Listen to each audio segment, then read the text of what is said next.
So what is moonshine? Moonshine is the illegal untaxed whiskey that is made by the light of the moon. And it has been a part of North Carolina culture for centuries. You may be wondering why I'm talking about moonshine. Well, moonshine was a huge part of bootlegging.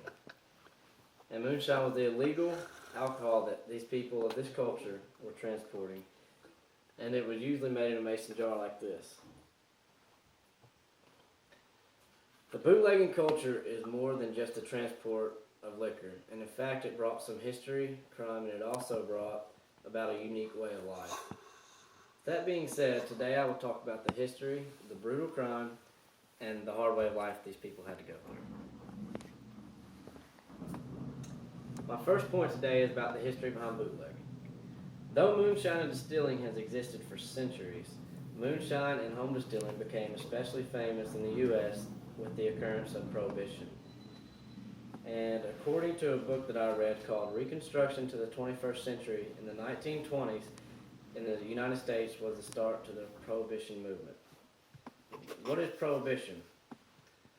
Well, it is the prevention by law for the sale of alcohol. Because of this law, there was a lot of illegal production of alcohol, specifically moonshine that was being produced. A little fact about how moonshine got its name was by the light of the moon. And that's because it was being made in dark rooms. The bootleggers had very regular routes they would often follow. In fact, their routes could be described similar to a mailman's. And bootlegging and NASCAR have a lot in common. If you're thinking they don't, well, they do. Better yet, bootlegging and NASCAR have more in common than you may think. See, bootlegging led to the eventual start of NASCAR. And according to an online article I read called Appalachian History, the bootleggers found that the clear substance that they had been having so much fun with would actually run their vehicles. And in fact, it would do a lot more than run them. It made their vehicles faster, and they would even outrun the police. And when the Prohibition ended in the 1930s, they started having little dirt races. And these races grew and grew in popularity until what we now know as NASCAR. Now, outside of the NASCAR story, during the Prohibition times, Chicago was considered the center of illegal liquor activity.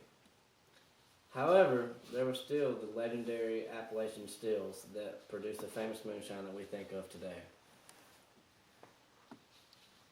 So after telling a bit of history that comes with this culture, it's easy to see how there was an increase in crime. During the Prohibition times, the big cities such as Los Angeles, Chicago, and New York all had a large increase in organized crime due to the illegal making and producing of large amounts of beer and liquor. That being said, it can easily be inferred that the big American cities in this era was a very tough place to live. Territorial disputes broke out between the gangs, and it brought major crimes such as murder, robbery, assaults, and rape across the majority of the big cities. This culture also brought with it another crime called labor racketeering. If you don't know what this is, it allowed the big-time gangsters to legitimate their businesses through their success of bootlegging.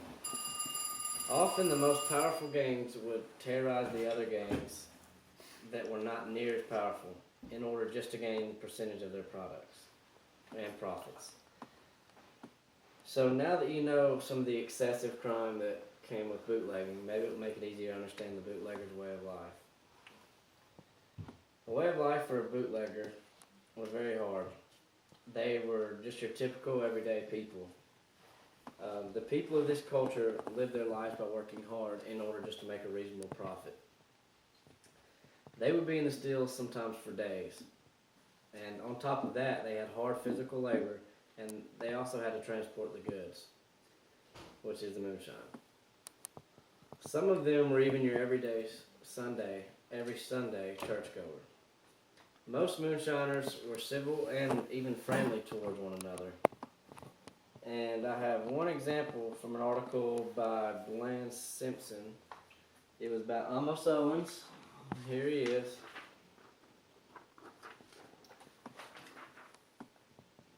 He was a famous moonshiner in North Carolina, and he was described as very gentlemanly like. Owens was about to be arrested by the feds, so he offered them some of his famous shine. The shine made one of them disappear into the woods while another officer passed out in his house. And instead of escaping, he waited for them to sober up, and then he was later arrested. This story tells you about the morals of some of these people. And I'm not saying all of them were really good, because they weren't.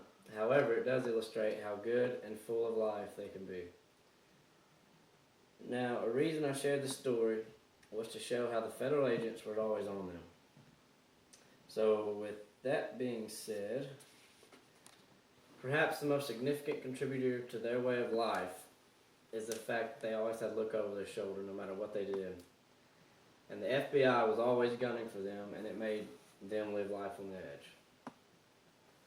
These people had a very different way of life than most, but with that being said, they acted like your everyday American. They busted their butts in order to make a fair living, and that was what it was all about.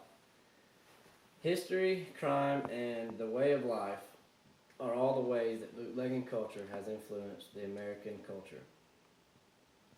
While it can be argued bootlegging did not bring much importance to history, it did, however, bring to the start of NASCAR racing.